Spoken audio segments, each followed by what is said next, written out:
we can just turn the tables and say, okay, would I hold this person to that same standard? Am I judging them very harshly? Do I think that us continuing to get to know each other is contingent upon their social performance right now? Likely not. And as reasonable people, we can assume that other reasonable people will treat us the way that we would treat others as well. Hello, I'm Dr Jodi Richardson, and you're listening to, well, Hello Anxiety, a podcast where we end the struggle with anxiety and build our toolkit of practical skills to thrive.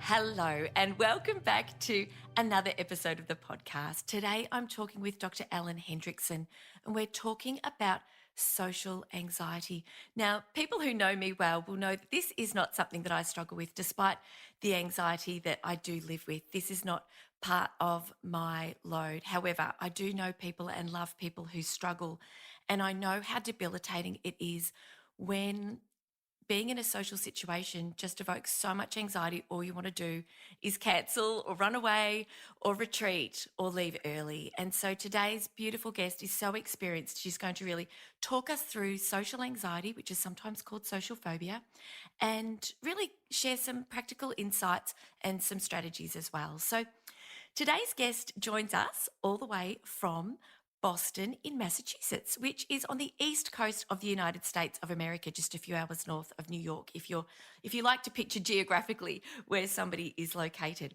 And for those of you listening who are listening from other parts of the world, I'm in Melbourne, which is down on the south part of the east coast of Australia. So Dr. Ellen Hendriksen, she serves on the faculty at Boston University's Center for Anxiety and Related Disorders. She's a clinical psychologist, which means she works with patients. She's the author of an incredible book, How to Be Yourself, Quiet Your Inner Critic, and Rise Above Social Anxiety. She's an avid writer. Her work is featured in the New York Times, the Harvard Business Review, the Oprah magazine, Psychology Today, and other esteemed publications. And she helps people calm their anxiety and be their authentic selves. So, Ellen, thank you so much for joining us today. Of course, I'm so happy to be here. Oh, thank you very much. Look, it's a challenge for so many people, and we were talking off air, weren't we, around the statistics. Can you share? I know here in Australia we're looking at around 11 to 13% of people here in Australia will experience social anxiety at some stage in their lives, and it's a difficult thing to overcome. So the time somebody experiences this, I think, is quite lengthy. We can talk about that. What are you seeing in the United States and other parts of the world?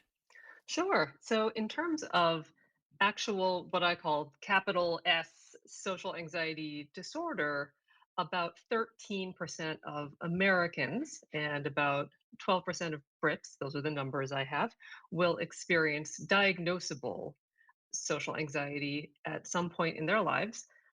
However, there are way more of us who experience it at other levels. So 40% of people identify as shy, which is simply a colloquial way, an everyday way of saying socially anxious.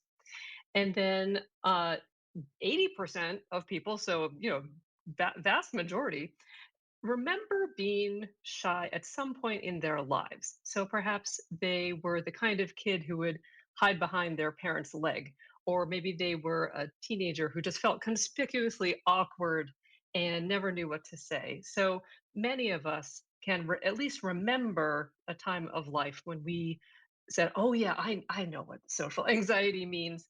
Um, and then 13% of us will reach the threshold where it gets in the way of living the life we want to live, which is essentially the definition of a clinical disorder. If we pass those thresholds of distress and impairment, then we can be part of that 13%. And it's there's so many of us, in fact, that it's the third most commonly diagnosed psychological disorder, right after depression and alcoholism. So it's really up there with the big dogs.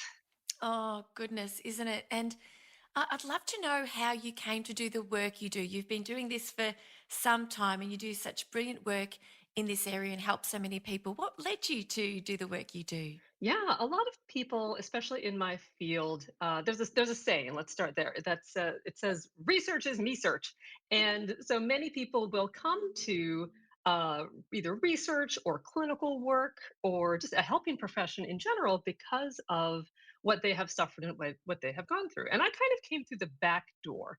I was training to be a clinical psychologist, and as I studied about especially social anxiety and learned how to treat it, it was like looking in a mirror and I said, oh, that's what that was.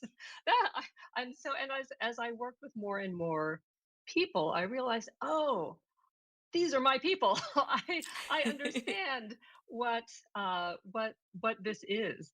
And so it was only in hindsight that I think I realized what I had struggled with for so long. And to an extent still struggle with. I like to say still have my socially anxious moments. I'd like to think that I have uh, by and large can live my life the way I'd like to, but I definitely still have my moments as well. Oh, thank you for sharing that. And I love that research is me search. I've not heard that before. I've heard the expression that we make work from our wounds. And like you say, you've come through it in a different direction. But yes, that's definitely I can relate to that in terms of the work that I do. And it's so interesting that you say that you were studying, you were an adult, you were learning about clinical psychology, you were doing your studies, and you identified, oh, I tick that box, I tick that box, I tick that box. And one of the things that I find often within audiences is an adult will approach me, whether I've been speaking to teachers or I've been speaking to parents or corporations, and they'll approach me and say, the story you just shared about your life, that's my story too. And so I Hmm. wonder, could you give some insights to people listening? Because there'll be people listening who'll go, yep, totally, that's me. And, or that's my child. Or I know my students who are like that. But there'll be others who are like, I wonder. So, what sort of signs and symptoms can people look for that will help them to recognize whether or not this is something that's part of their life? Sure, that's a great question. I'll answer in two ways. So, first, there's that distress and impairment kind of twin threshold that I mentioned will qualify as the dubious qualification of a disorder. And so, distress around social anxiety is essentially that you suffer. So it's the a, a disproportionate anxiety. There are times when it's absolutely normal to feel socially anxious before a first date, before a job interview, any kind of life defining moment before public speaking. That's very very common. However, if we feel that level of distress before, say, a new Pilates class or talking to a clerk in a store, then um, we we may we may qualify that as distress.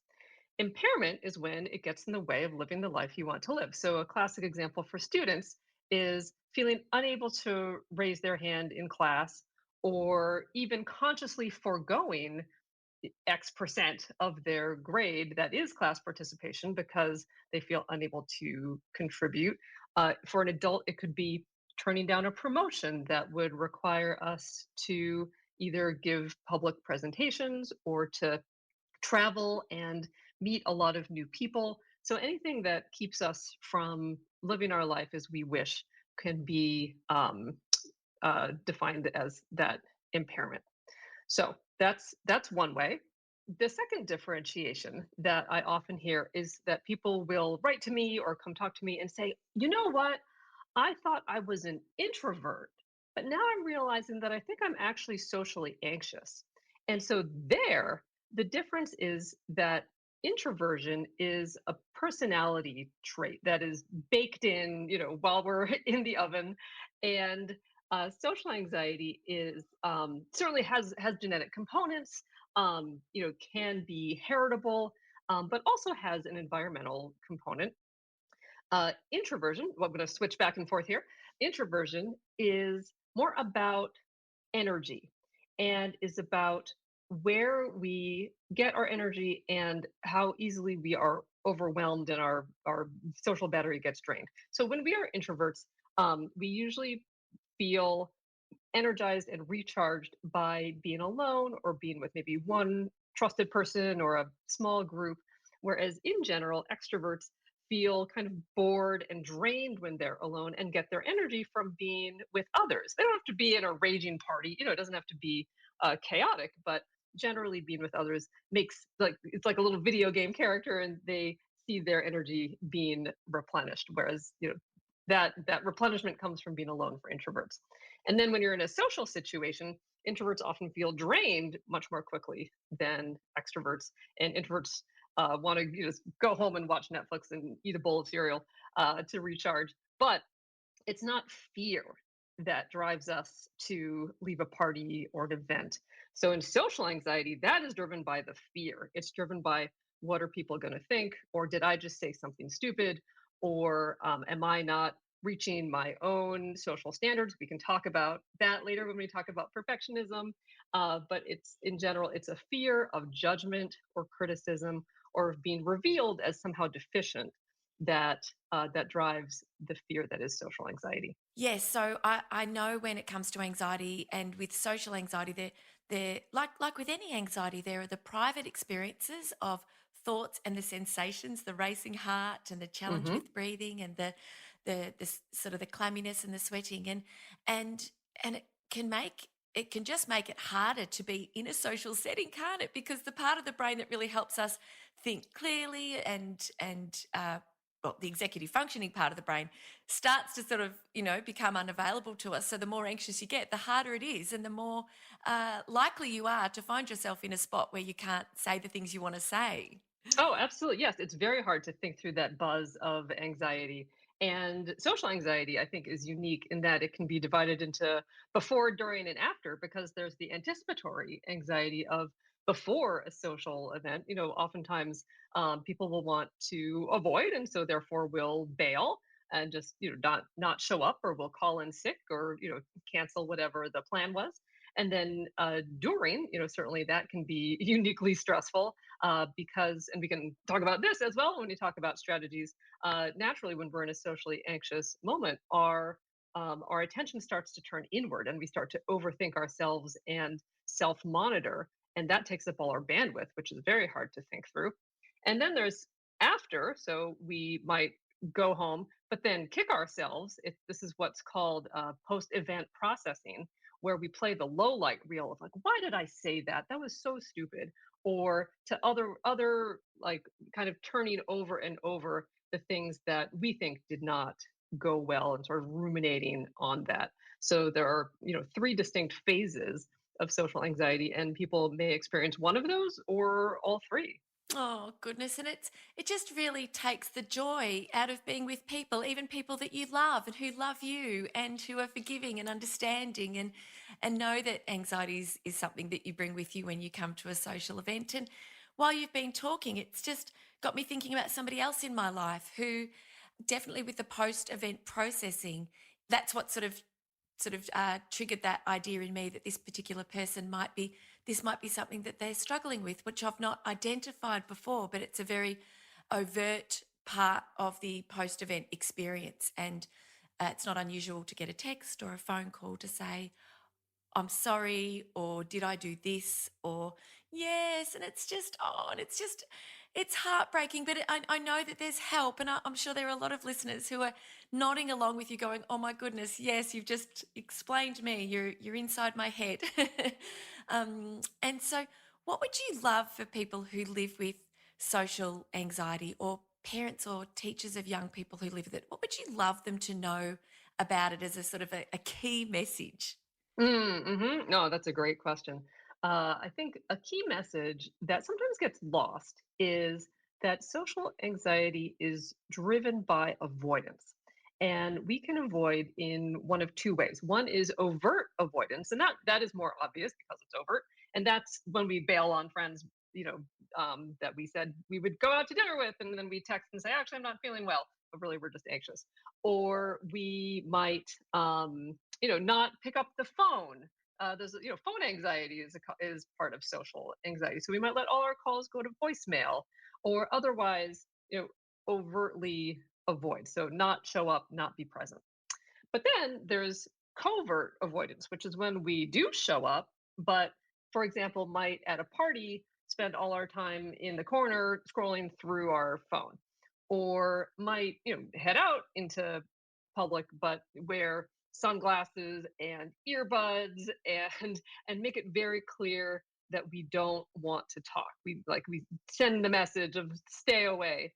Um, or otherwise try to kind of hide in plain sight, so to be present physically but not really be present in the moment, paying attention and participating. So two big buckets of avoidance, and that is really what drives or maintains social anxiety over years, and sometimes over decades, because avoidance feeds what I call the two lies of social anxiety. The first lie of which is the worst case scenario is bound to happen. The worst case scenario is a foregone conclusion, because when we avoid, we are insulated from whatever our mind's eye comes up with as what we're afraid is going to happen. And then when that doesn't happen because we avoid, that gets the credit. Our avoidance gets the credit, and so we never get a chance to learn that these terrible things that are the anxious part of our brain comes up with might happen, but certainly is not a foregone conclusion. And the second lie of social anxiety is I can't handle it.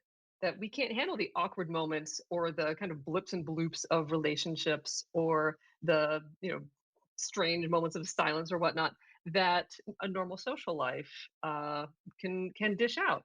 And so again, when we avoid, either overtly or covertly, we don't get to learn that actually we can do these things, and that we can approach people or events that we are scared of. So all that avoidance again gets the credit for keeping us safe, and then our brains don't get to learn that we might have been safe all along. Yes, and it's one of these times, well, when anxiety, it has such a big impact on life and making life small for people and really taking away really beautiful opportunities and moments. And connection is so important for our health, our mental health, our physical health, our longevity, our enjoyment in life, and having people around us to lean on when times are tough, and also to share in joys with. So it's that willingness. I had a previous guest, Dr. John Forsyth, who is an acceptance and commitment therapy trainer from the States, and he talked about the W word. We need the willingness Mm, to be able to move forward and to be able to learn what you were saying, learn that what we think is the worst case scenario is highly unlikely to happen, might not, but if we don't put ourselves in the situations that are anxiety provoking, we'll never know. So what advice do you have? How do you help people to sort of take that first step to, I guess, first of all, we've talked about the identification. So hopefully listeners are able to go, yes, I think this is me. And certainly if it's getting in the way of functioning, that's a time at which help would be really worthwhile seeking. And then, but there's so much that people can do of their own volition. How do you support people to sort of move forward with social anxiety? oh, absolutely. So there are lots of things we can do, thankfully. And actually, so your last question was, what do you wish people knew? The other thing I wish people knew was that social anxiety is changeable, that it is treatable, and that we don't have to simply accommodate it and let it make our decisions for us. That there is a lot we can do to take control and to um, have our brains be on the other side of that and say, oh, I could do that, or oh, the worst case scenario didn't happen. So I think there is often a trend today to want to accommodate people with social anxiety, which I totally understand. I think that's actually a lovely gesture to want to understand what's going on in the mind of somebody who is socially anxious, and to make it such that they are less uncomfortable. However, I think taken too far, that can become enabling. So I think that's the second thing I would want people to know is that this is changeable, and we can grow and stretch and evolve. So with that, you asked about what can we do. So, one thing, a nice kind of portable skill that I alluded to when we were talking about trying to think through that buzz of anxiety and our attention naturally turning inward, is that we can practice trying to turn our attention outward. Because our attention is like a spotlight, and we get to choose where to point it. And in a socially anxious moment, that attention spotlight naturally turns inward, and that's when we overthink things. We think, what should I do with my hands? Or how would I should I stand this way or should I stand this way? Or we might overthink what we're going to say, so we might check in our head, um, does this sound stupid, before we say it. Or we might try to figure out the perfect response to uh, what a conversation partner has said to us, but in trying to do that, we forget to listen to them, and then we miss out on the conversation. Or if we're in a meeting at work, we might be thinking about how to perfectly phrase the question we want to ask of the group, but by the time we've done that, the moment has passed and the meeting has moved on and we've missed our chance. So our attention turns inward, we start to overthink either our bodies or our thoughts or our behaviors. And so what we can do is we can try to turn that attention spotlight outward and focus it on the task at hand. So if we're in conversation, we can focus on the person we're talking to, and we can look at their face and listen very closely to what they are saying. And really, this doesn't have to be 100%. We don't have to, drill into them eyeball to eyeball. It doesn't have to be. You don't have to screen out everything else that's going on. Anything north of 50% of our attention is generally fine. But just simply paying attention to anything except ourselves is very, very helpful and can help reduce that buzz of anxiety and can free up bandwidth so that we can respond more naturally in the moment. We can follow the conversation, and we come across as more genuine and authentic, which in turn comes across as seeming more likable, if we're just being very practical. um, Yes. just simply turning that attention outward. This is research from Dr. Susan Bugels at the University of Amsterdam, and it's officially called task-focused attention. So that's one thing we can do. Yes, so when I'm recording a podcast, I'm occasionally asked by people who I think picture themselves in this situation sitting across from a person that you've just met for close to an hour and having a conversation as being the worst nightmare for a person with social anxiety. And and I'm occasionally asked, how do you do that? And it's, well, first and foremost, social anxiety is something I experienced occasionally. It's not, doesn't get in the way of my, it depends on context, it depends on who I'm with, where I'm at, and what's happening, but it's certainly something that happens on a rare occasion. But the number one thing that I do is I listen and I remain present, and that's where my attention is, on the other person. And then conversation flows much more naturally. And so whilst it comes more easily for some than others, and I, as I said at the start, I know and love people who struggle terribly with social anxiety, and it's hard. It's so hard. But as you so beautifully said, you can change it. It's changeable, it's treatable, and it's about taking these steps. And so that strategy that you just mentioned, first and foremost, about the spotlight of your attention, which I love, is certainly one. What else can people do? Sure. So another nice kind of portable skill is to give yourself an assignment. So folks with social anxiety tend to do well when they have a role to play. So, for example, I will often get the question of, "I think I have social anxiety, but I love the stage. Like I either will perform for others or am an actor or something like that. How is that possible?" And I say, aha, because you have a role to play. You know what you're supposed to be doing. So, and we can talk more about that when we talk about perfectionism. But social anxiety tends to flare the most when social situations are uncertain, when we don't know what we're supposed to be doing, when we have very little information about the person we're talking to or the people around us. And so, what we can do to try to reduce that uncertainty and increase certainty is to give ourselves a role to play. So, for example, I'm not a huge fan of like receptions or like parties where you're supposed to mingle. But I give myself a little assignment in my head. Let's pretend we're talking about a work thing. That's easier. I give myself a little list and I say, okay, I'm going to talk to my boss, each of my direct reports, the front desk lady, and anyone who comes up to talk to me. And after I've worked my way through my list, I can go. And so, because now I have an agenda and now I have a mission and a purpose, that makes things so much easier than simply thinking like I have to mingle. How do I do this? So, um, so structure can be you can give that to yourself in many different ways. For example, you might give yourself a official role to play. You might decide internally that you are going to be the photographer for your kids' soccer team, and then take pictures of kids and send them to the parents.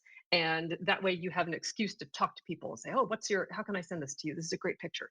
Or at a party at a wedding, you might decide that you might ask if you can be the person who has people sign the guest book. If you can, or like a often overlooked thing is that if you happen to be part of an organization, take on a leadership role, which sounds counterintuitive, but again, then you have a role to play and an excuse to talk to everybody. So giving yourself some structure and a mission can be very, very helpful. And my one caveat with that is just to make sure that you're not giving yourself a mission that allows you to avoid. So, for example, if you're at a party and you decide that you're going to help out in the kitchen to give yourself a role to play, but that takes you away from the party and keeps you in the kitchen, away from the guests or, not talking to anybody, then that's actually avoidance. So Yes. just to be really honest with yourself and to give yourself a role that connects you rather than a role that keeps you separate. Yes. Oh, these are such great practical strategies. And I imagine that listeners who live with social anxiety going, yeah. And the idea of a mingling function is just the worst nightmare for somebody with social anxiety. Even I know sometimes I'll ask an audience to have a conversation with the person next to them, but I will say to them, this may bring up a little bit of anxiety about talking to somebody that you don't know or somebody that you don't know well. And that let's use this as an opportunity to notice what you feel and to have a small 30-second chat whereby you can practice putting in Mm, some of the things that we're sharing because it's that discomfort, isn't it? It's that discomfort is a part of it, and knowing that that's going to be something that will come along with this, but it will get easier. absolutely. Yeah, yeah. And yes, with practice, it absolutely can get easier. And I think this is a nice place to bring up the topic of what's called safety behaviors. So, safety behaviors are the little things we do that make us feel safer but often backfire. So I call safety behaviors the life preserver that actually holds us underwater. So, for example, if we're worried about coming across as stupid, we might stick to a pre-prepared list of topics in our head, and that makes us feel safer. Our anxiety goes down. But what happens is that we might come across as seeming rigid or preoccupied or like we're giving a lecture if we only talk about certain topics, sort of like pre-vetted topics. And that's where it backfires. So we're doing it to try to feel safe and connect with others, but it might push people away. The classic example is like a lack of eye contact. And so we do it again to help ourselves feel safer, but we might come across as cagey or uninterested. It backfires. So the good news is that according to research, 92% of us know what our safety behaviors are. So, for example, like when I first started public speaking, I knew that I had a little tick where I would repeatedly push my sleeves up. I don't know why I did it. It was just kind of a nervous energy thing, but I knew I Yes. did it. And because I knew, I could try to drop that safety behavior. And so dropping one safety behavior, uh, while you might think that if this is designed to keep us safe and designed to keep our anxiety under control, that if we drop these little things that we're doing, all that unconcealed anxiety might come spilling out. Actually, what happens is that we come across as more genuine and more authentic. So, like if we know that our safety behavior is kind of like mumbling at the floor, or like maybe covering our mouth with our hand while we speak, or putting like a nervous giggle after most of our sentences. If we're pretty sure that that we're doing that just to keep ourselves safe, to not come across as whatever we're worried we're being revealed as, then I would encourage listeners to experiment with dropping that. And it's gonna feel illegal at first. It's gonna feel really really weird. But again, in studies, when we drop our safety behaviors, we come across as more genuine and more authentic and more likable. Or again, in studies, people want to spend more time with us, etc. When we drop those things that we think are keeping us safe. Oh, it's something that reminds me of a communication course I once did, where one of the pieces of advice was get video of yourself speaking, presenting, talking in conversation with someone, turn off the audio and just watch.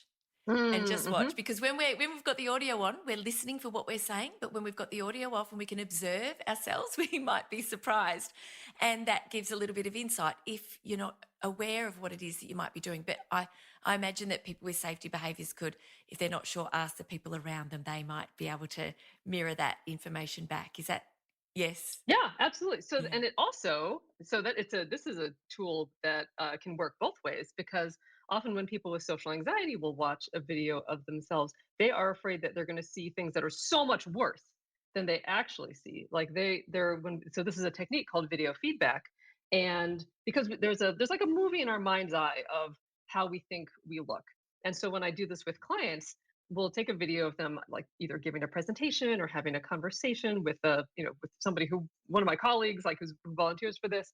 And so we'll take a video and then we'll ask, okay, what do you expect to see when we watch this? And they'll say, oh, I am gonna say every sentence. I am gonna look like I'm flailing. I'm gonna flap my arms like a bird.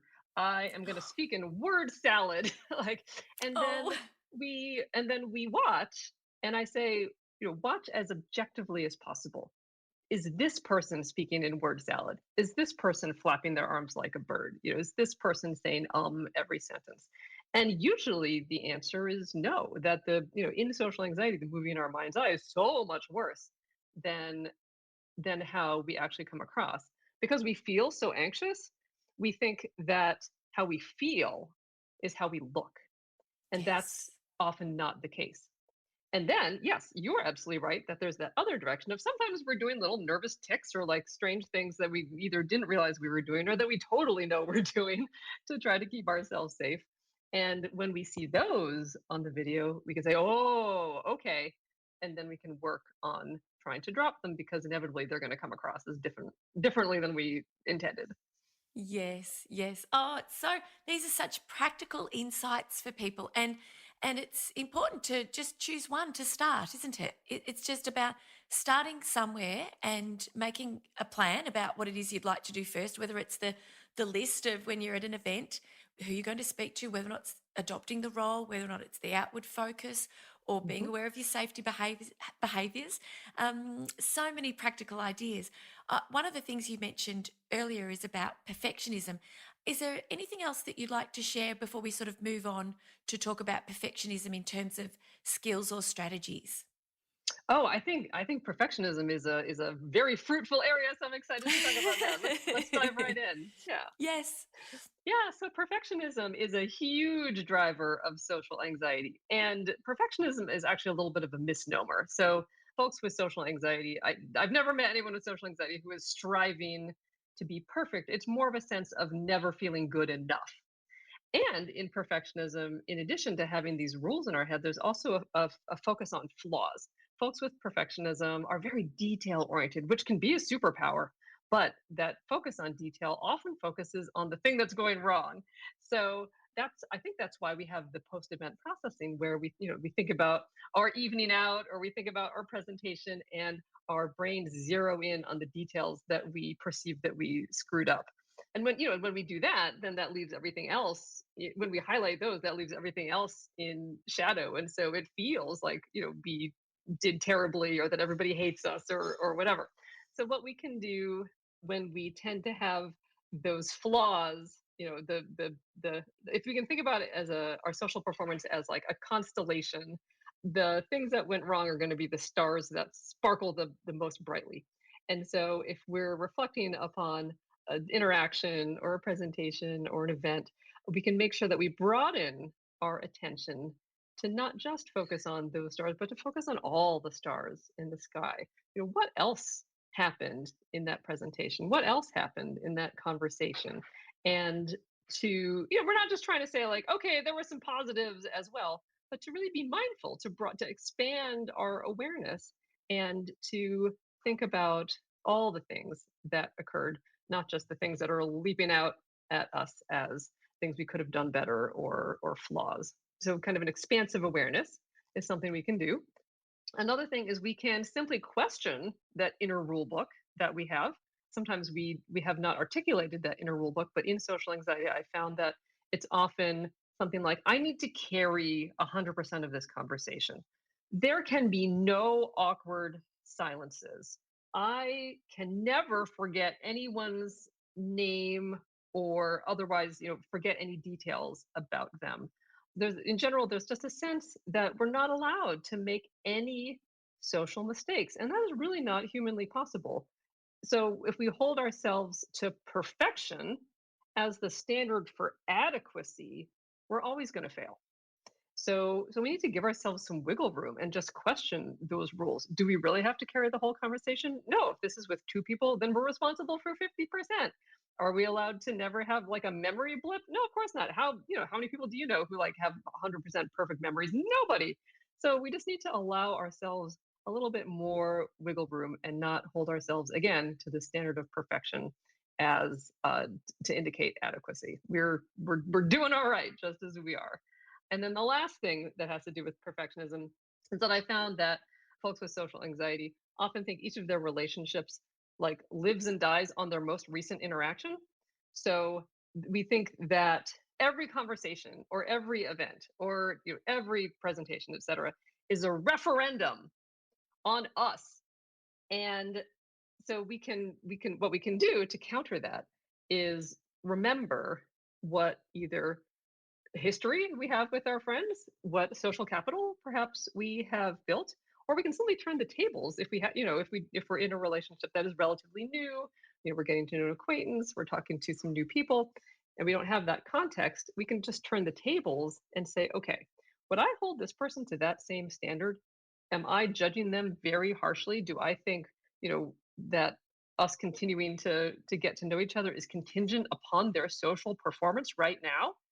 Likely not. Yes. And as reasonable people, we can assume that other reasonable people will treat us the way that we would treat others as well. So in perfectionism, we often hold ourselves to very high, unrealistic performance standards that we would never hold anyone else to. And if we can remind ourselves of that and turn the tables and think about how we would perceive others, that can give us some permission as well to either screw up or not reach those unrealistic heights. Oh yes, and that idea too of that compassion for ourselves, that that self-compassion break that Kirsten Neff shares, which is just such a beautiful, that this is a moment of suffering, that suffering is a part of the human condition, and may I be kind to myself. I did an episode where I talked about self-compassion to support listeners as well, and it is. I look at my own experiences. And, it's funny actually, when you said about research is me search, the amount that I learned from doing this podcast is just so extraordinary, isn't it? And Ellen had for a long time, for 5 years, Ellen hosted a weekly podcast. So we were comparing notes on that. So that's very, very impressive. And I think about how it's so funny when I hop on a plane, I have to be mindful that not everybody likes to chat like I do, and that I saw an Instagram post from an introvert who said she was an introvert, but was probably actually socially anxious. And she said, Mm. how many pairs of headphones is too much for a plane trip where you don't want to talk to the passenger next to you? And so it's, yeah, just giving ourselves permission. And I am generally excellent with names. I was a school teacher once upon a time, and I really felt that showed the kids that I really cared, the quicker I could learn their name and use it. And so I just trained myself to do that. But I'm not socially anxious. So when I'm introduced to someone, I'm listening for that. And one of the other things that I love to do is I love to learn about people. And so, even though again, it's it's not something that relieves me of any social anxiety, but what do you think about the idea of just getting to know the other person, asking people to talk about themselves? And then that can take the pressure a little bit off the person who's in conversation, because if that person's happy to chat, you find someone like me, I'm conscious to share the load, to share the conversation, but sometimes people are very happy to chat and the other person's very happy to listen. So what are your thoughts around that? Yeah, absolutely. I think asking questions can be a fantastic tool. And I think the only place that can sometimes get us into trouble is when it becomes the only option. Folks with social anxiety generally like to keep their own lives pretty close to the vest. That somehow we think that talking about ourselves is either unseemly or like immodest, or I don't know. There are lots of different reasons why folks with social anxiety prefer not to share a lot about their lives. And so asking questions can absolutely be a great way to draw someone else out, to get to know somebody, to show our curiosity. And I think it can also become a safety behavior. It can become I'm only gonna ask questions Yes. and not share anything about my own life. And then how that backfires is that our conversation partner ends up feeling interviewed or interrogated. So I think again, like this is all in the continuum. So absolutely ask questions. Definitely do that. And Yes. like I'd ask your socially anxious listeners to challenge themselves to also reveal a little bit about themselves. So to if they're trying to give themselves some structure here, they could challenge themselves to talk 20% more about themselves than they usually would and see how that feels. Again, it's going to feel illegal at first, but I imagine the feared outcomes don't happen. And it builds connection. It builds connection. And as that connection builds and the trust builds, you become more relaxed and conversation will flow more easily. It will eventually become more natural. And that's really at the heart of the work that you do, isn't it? Through your work at Boston University and through your book and your courses. And I wonder if you could share with us, please, how our listeners can get in contact with you to learn more about your work, to maybe work with you or find your book, which is, of course, on your website. How can people connect with you? Yeah, I think the website you mentioned is really one stop shopping. So it's Ellen Hendriksen, and Hendriksen is spelled differently in two places. So EllenHendriksen.com. And there you can email me. You can take a look at the book. I have a number of resources there on the website that people can download for free or purchase. So that's really the best place to connect with me. And I love to hear from readers and listeners. So please do drop me a line. Oh, yes, please do that, because I love that you've said that, because when when you are broadcasting to a whole group of people all over the world, it's so lovely. It's very special, isn't it? Just to get a little note, whether it's a one liner for someone just to say, you know what, that really made a difference for me, or thank you, I've shared that with someone and it's really helped them. We love this work, and we love to know that our work is impactful and reaching the people that need to hear it. So thank you for making that suggestion. It's a really beautiful thing when we get those notes, even with books as well. If somebody's reading your book, it's nice just and I'm trying to do that more with the authors whose books I read, even just if I'm partway Mm, through, just to say I'm mhm. reading your book, I'm loving it, because sometimes things can go out in hundreds of thousands of copies or downloads, and you're sort of like, I hope this is landing. Yes. Absolutely. Yeah, no, and for me, in the book I talk about my own social anxiety, and I remember biting my nails about that and thinking, "Oh no, like all my flaws are going to be on display for everyone." And really what happened is that it was such a connector that people said, "Me Yes. too," or "You understand," or like "You've walked in my shoes." And that was amazing. And so Yes. it showed me, like my social anxiety showed me again and again that my feared outcomes don't happen, that my anxiety is generally not credible, and that instead of pushing people away, it really connects me to others, which is so phenomenal. So I guess for all your listeners who might be nodding at any point in this podcast, I just want to say that you're not alone. So many people are in your boat or have walked in your shoes, and I'm on the same journey as you. And yes, so there are many, many people out there who understand exactly what is going through your head. Yes. Oh, thank you, Ellen. Thank you. And I do thank you for sharing your own personal story here as well, because I really do think genuinely people appreciate learning from somebody who understands it from the inside out. It's personal and it's professional for you. And today you have just shone a beautiful, big, bright spotlight on social anxiety and really helped our listeners to understand their own experiences and the experiences of people that they care about as well. So thank you so much again for joining us. Thank you for having me. It was a privilege and a pleasure. Oh, thank you. Oh, honestly, I feel just so privileged to host a podcast like this where I get to speak to people like Ellen and to really bring such wisdom and such expertise to you. And so let me know if this is helpful. And please, again, reach out to Ellen as well. And I will pop all of her contact details and any resources that she's mentioned in the show notes. Thank you again for joining me, and I will see you next week. Bye. Thank you so much for joining me for this week's episode. If you enjoyed it, please subscribe and leave a review. To keep the conversation going, I'd love you to join me over on Instagram. You'll find me at Dr Jodi Richardson.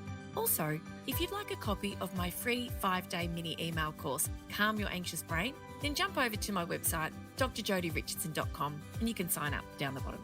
I've really enjoyed having your company. Thanks so much. See you next time.